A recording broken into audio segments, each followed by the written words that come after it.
Good morning. I am just getting started and getting my computer booted up. It is about a little after 3 o'clock and I started producing a little bit yesterday, so I gotta look at how much more I gotta do. Today we actually only have the 6 to 7 a.m. show, so I don't even have to worry about our half-hour update show today. It's about 4:45, so I've just finished producing. So obviously doing it yesterday really helped. I had to make a couple phone calls to follow up on some stories that were happening last night to see if we get any more details, and then just finish writing all my little bumps and teases for the show. Today I did really good on timing with the producing, and yeah, so I'm just finishing getting ready. It's probably about 5:30 right now. So finishing that, and then I'll try to produce. We just have 2 1-minute cut-ins. So it's about 30 seconds of weather, 30 seconds of news, and that will run, I don't know what's on today. Basketball, football, soccer, I don't know. Some kind of sports that will be going on today, and that will run in that.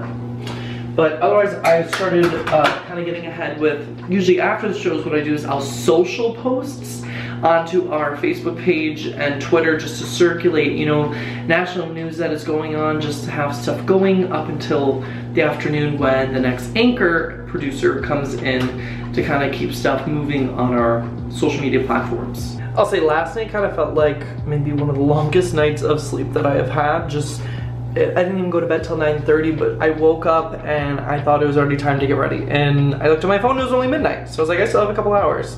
So it's weird, but you know what? I feel awake. I had my coffee, and then I definitely will probably be hitting the gym after work. Wow, today I really feel ahead of the game. It is only 5:41, and I also just finished producing the cut-ins. So this is good. I feel productive because I worked on producing yesterday for just a little bit, just because sometimes it's overwhelming, especially if, you know, if there was some kind of breaking news overnight or some other story I would have had to write up. That takes some time, and I just feel like the time when I get in here isn't enough to do everything that I need to do.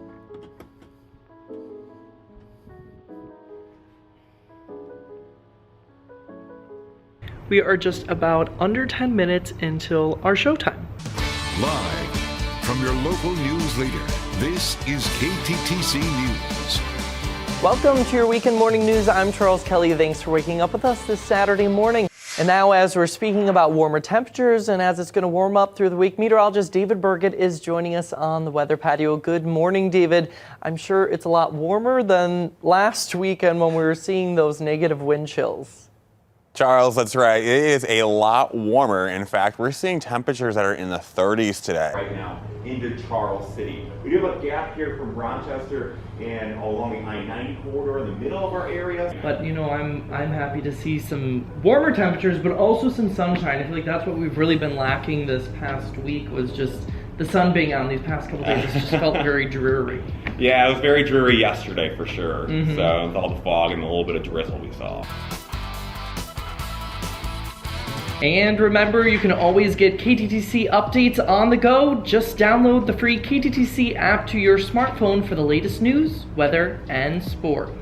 We got another one of David's science experiments. David, what are we talking about today? We're talking about how to make your own snow crystals or snowflakes with borax. So yes. It's all about the crystallization there. I'll insert some of the clips from this segment, but this is kind of what they look like up close. Yeah. Welcome back. We got another edition of David's Science Experiment. David, what are we breaking down this weekend? So, as I've been saying so many times, this winter it's been a little bit mild, but we still have some snowfall that's been on the ground here, slowly starting to melt this week with the warmer temperatures. But if you want to make your own snowflakes at home, you can do this with borax and actually just some water and a few different materials like pipe cleaners and even just some jars for us here and some pencils.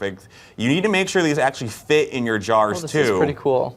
Because when I was doing this experiment, I couldn't take them out of the jars, and that means I kind of had to smash them in my garage. So. Oh no. Welcome back. Today is the perfect day to have your cake and eat it too. Okay, it's because today is National Chocolate Cake Day. Enjoy those warmer temps and that sunshine. Have a great rest of your Saturday.